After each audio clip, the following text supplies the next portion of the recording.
We are doing some prepared speeches today, and number one speaker is none other than the president himself, Mr. Braden Bennett.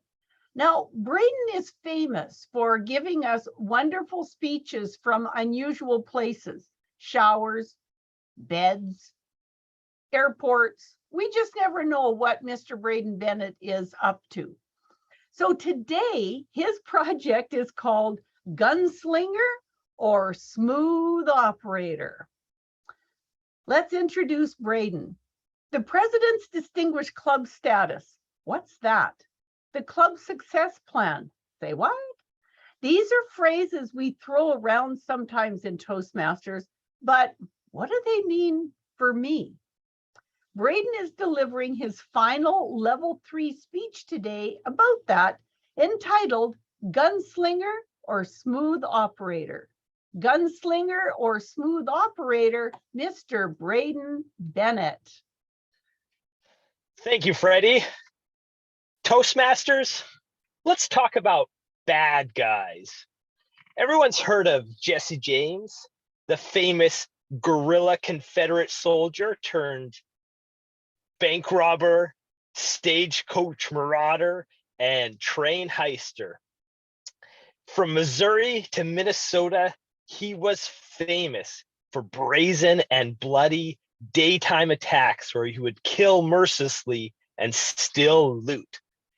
At night, he would be holed up in ditches and cabins, running from the law, trying to stay safe.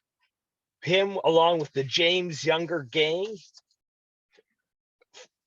were known around the country, nationally and internationally, and feared in the Midwest where they reigned. But despite their fame and Jesse's bloody murders, people loved him. He was kind of like a Robin Hood figure. And they loved this bad guy. Everyone knew who he was. The law certainly knew who he was, and they hounded him. However, the reality is, in the 1870s, the Midwest was like the far end of the world, and there was only so much cash there for Jesse to steal.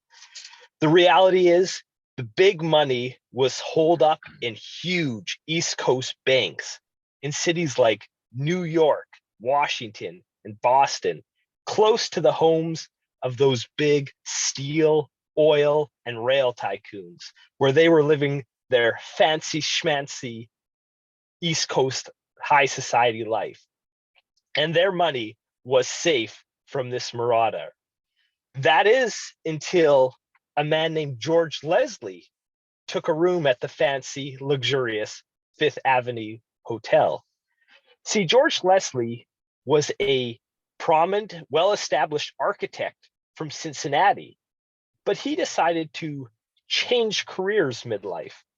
George moved to New York and set his sights on becoming a bank robber too. But he wasn't like Jesse James.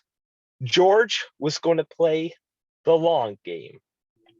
George set his sights high on the Oceans National Bank in New York City.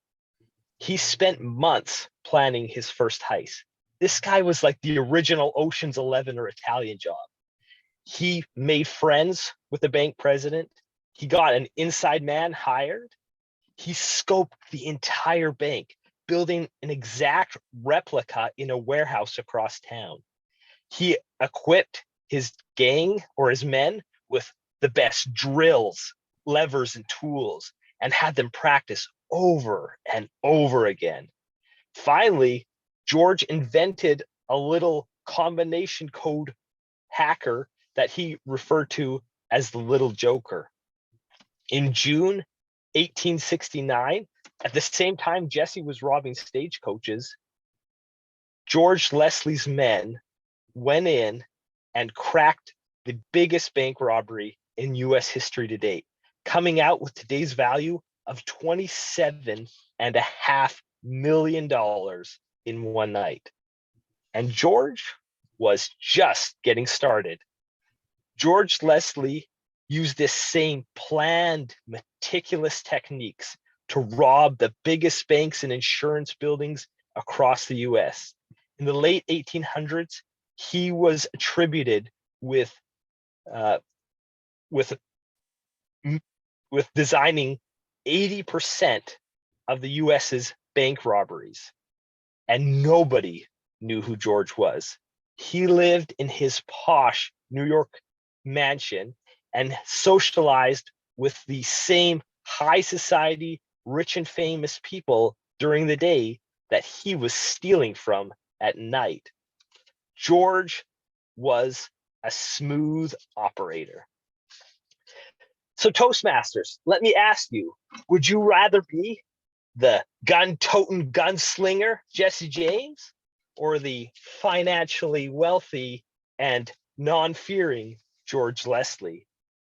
While the choice is entirely yours, I would like to propose to you that the members, executive members of the Dynamically Speaking Club, myself, VP of Membership, Jill, VP of PR, Tammy, VP of Education, Valentina, Treasurer, Misty, Secretary Kim, Sergeant at Arms, Joelle, and past President Ken have figured on going the smooth operator route. Here's what we're thinking. Every year, there's an opportunity for the executive to build a club success plan. And that plan, of course, will involve all of us, but we wanted to set some foundational principal goals to really build around this year. And I wanted to take an opportunity to share those long-term plans with you. First, we want to be a club that celebrates a culture of celebration. We want to have club sustainability. We want to be awesome for years to come. And we want to build and continue to build an incredible club experience. Now, all of these three goals are big picture, and there's a lot of micro goals and actions that need to happen underneath of those. And we want to involve you in those actions and help build a successful club. But I wanted to share those three goals: a culture of celebration, a club sustainability, and a club experience as our foundational goals, so you knew what we were planning long term. Now, speaking of long term, I also wanted to talk for a minute about President's Distinguished. Just a few weeks ago, we received notice that we were successfully awarded President's Distinguished for last year that ended in June. And we have achieved this in the last 19 out of 20 years. So just so you know, Club President's Distinguished designation is important to our club. You might not be asking yourself, what does that really mean? President's Distinguished, the criteria is awarded off specific goals that we can achieve. And they, again, all relate to a healthy, sustainable, growing club. They fall really into three categories. One, are our members are they progressing in their pathways? So a certain number of members completed level 1s, 2, 3, 4, and 5. Are we growing, or are we just stagnant? Number two, are we at healthy numbers? Are we growing our club by adding new members every year and keeping a good group? Third, are our leadership, the club officers, organized, and are they training and an efficient group? So I'd like to let you know that it is awesome that we were achieved this for last year, and I look forward to achieving it again this year. Fellow Toastmasters, we can choose whether to be a marauder, a train heister, and a gunslinger, or we can choose to be a planned, meticulous, smooth operator. I hope you'll join us this year in achieving our goals and being a club of long-term smooth operators. Madame Toastmaster.